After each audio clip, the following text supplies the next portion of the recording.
उम्मीद थी कि हम पांचों राज्य जीतेंगे और पूरी उम्मीद थी, क्योंकि जिस तरीके से हम राजनीति करते हैं, हम नफरत की राजनीति नहीं करते हैं, हम नफरत की बात नहीं करते हैं। एक विचारधारा है जिससे हम लड़ रहे हैं और सालों साल से लड़ रहे हैं। ये विचारधारा 2 दिन में ख़त्म नहीं हो सकती है। ये जाहिर है कि ये लड़ाई लंबी है, इस लड़ाई को हमें लंबे समय तक लड़ना होगा। लेकिन फिर भी हम ये बात करते हैं कि हम फिर भी नफरत की दुकान को बंद करने का काम करेंगे और मोहब्बत की दुकान को खोलने का काम करेंगे, जो कि हम लगातार खोल रहे हैं। अगर आप देखेंगे भारत जोड़ो यात्रा के बाद से जो बड़ा असर आपको देखने को मिला था, और उस असर से ही ये अनुमान लगाया जा रहा था, क्योंकि लोग लगातार बीजेपी को नकार रहे थे। कर्नाटक हम जीते थे, कर्नाटक के बाद राजस्थान हमारे पास था, छत्तीसगढ़ हमारे पास था, मध्य प्रदेश भी आपको याद होगा हम जीत गए थे। लेकिन जिस तरीके से बीजेपी ने सरकार को गिराने का काम किया मध्य प्रदेश के अंदर, तो देखिए आज ये आंकड़े उलट नजर आ रहे हैं। जनता का फैसला है, जनता जनार्दन है, जनता का हर फैसला हम अपने सर माथे लेते हैं। देखिए ईवीएम की बात करेंगे तो मैं बहुत ज़्यादा ईवीएम पे बात नहीं करूँगी, क्योंकि आप ही कहेंगे, आप ही पत्रकार कहेंगे कि अगर आप तेलंगाना जीत रहे हैं तो आप कहेंगे कि ईवीएम वहाँ पर ठीक था, लेकिन अगर आप 3 राज्यों को अगर आप हार रहे हैं तो वहाँ पर कहेंगे कि नहीं ईवीएम ठीक नहीं था। लेकिन ईवीएम की आप सही कह रहे हैं, ईवीएम की धांधली की खबर आ रही है। तो कमलनाथ धीरेन्द्र शास्त्री को लेकर क्यों घूम रहे हैं अपने साथ? देखिए धीरेन्द्र शास्त्री, देखिए अब धीरेन्द्र शास्त्री के साथ वहाँ पर जाने का मतलब क्या था वो तो कमलनाथ बेहतर बता सकते हैं। कि वहाँ पर देखिए बहुत सारे मार्केट के अंदर बहुत सारे बाबा हैं, और धीरेन्द्र शास्त्री पर बहुत ज़्यादा बात ना करते हुए, क्योंकि इस तरीके देखिए नहीं देखिए धीरेन्द्र शास्त्री एक तरीके के बिजनेसमैन भी हैं।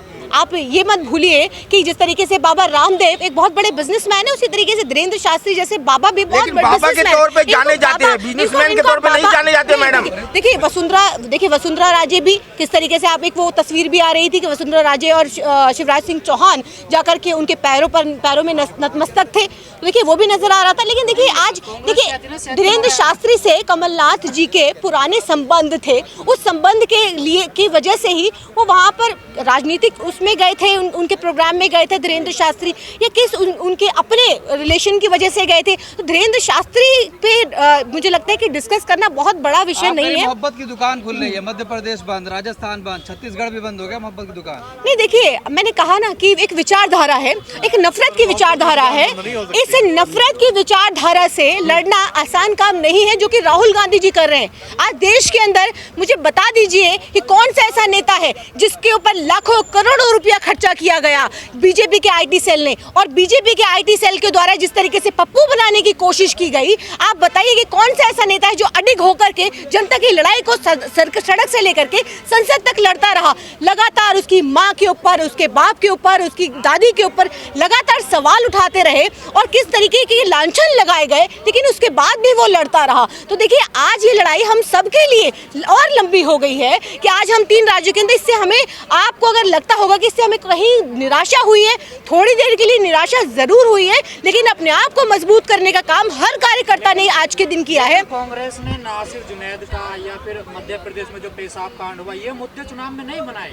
देखिए जाहिर है क्योंकि कांग्रेस इस तरीके की विचारधारा को सपोर्ट नहीं करती है। कांग्रेस की जो स्कीम्स रही हैं, आप राजस्थान की अगर बात करें, राजस्थान की बड़ी स्कीम्स के अंदर चिरंजीवी योजना जो थी, जिससे बहुत लोगों को लाभ हुआ, उसके अंदर 400 रुपए का सिलेंडर, आप पूरे देश के अंदर 400 रुपए का सिलेंडर मुझे बताइए कि कहां पर मिल रहा है।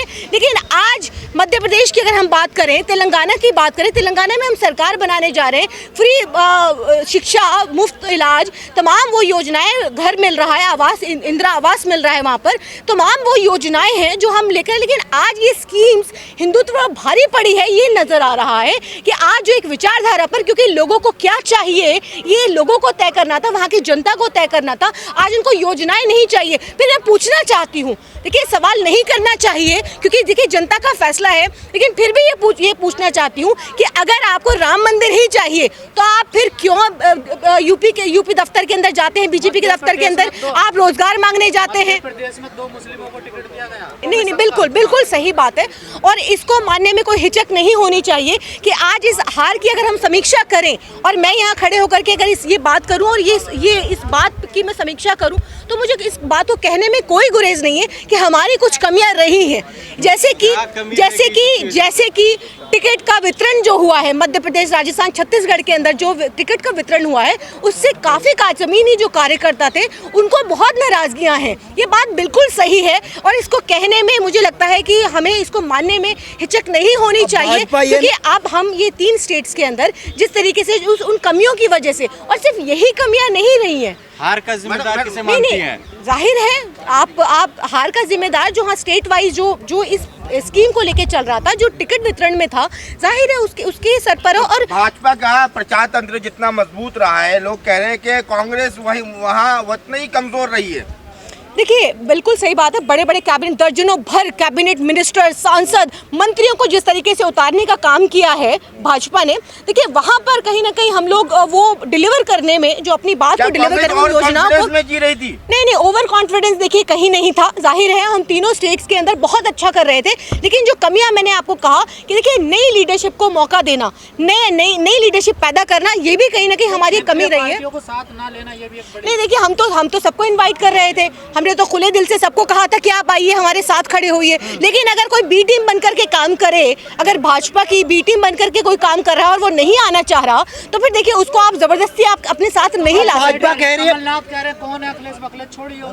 नहीं देखिए अखिलेश जी की देखिए दूसरी सोच रही है कि जिस तरीके से सीटों को लेकर के, जिस तरीके की उनकी लड़ाई रही थी, सीटों को लेकर के उनकी जो सोच रही थी, देखिए उसको लेकर के जो आपसी मतभेद रहा, उसको वो बात बनी। लेकिन ने कह दिया कि कांग्रेस पार्टी चोर है, जहां से मनाई जनता। देखिए अखिलेश यादव बहुत कुछ कह रहे हैं, भाजपा बहुत कुछ कह रही है, उस पर हमें नहीं जाना है। आज वो अखिलेश यादव क्यों 9 साल तक घर में छुपे रहे, क्यों चुनाव के वक्त ही निकल के आते हैं, क्यों बरसाती मेढक बन करके बाहर निकलते हैं, क्यों नहीं आते जब जनता की बात आती है, जनता के मुद्दों की बात आती है, जब रोजगार की बात आती है, जब महंगाई की बात आती है, कि जब यूपी के अंदर बेटियों के साथ बलात्कार होता है, तब क्यों अखिलेश यादव नहीं निकलते हैं? तब कौन निकलता है? तब प्रियंका गांधी जी निकलती है, तब राहुल गांधी निकलते हैं, कांग्रेस का कार्यकर्ता पहुंचता है। तो कहना चाहती हूँ कि आज ठीक है, ये हार है, ठीक है, ये हार है, हम हार स्वीकारते हैं और जो भी हमारी कमियां रही हैं उसका हम सुधारने का काम भाजपा वाले कह रहे हैं 24 में भी अब आ रहे हैं मोदी। देखिए अभी तो पहले हम इन 5 राज्यों की समीक्षा करेंगे, बैठक करेंगे और सुधार करेंगे, उसके बाद हम 24 के बाद मैडम टाइम कहाँ है? 4 महीने रह गए लोकसभा इलेक्शन को।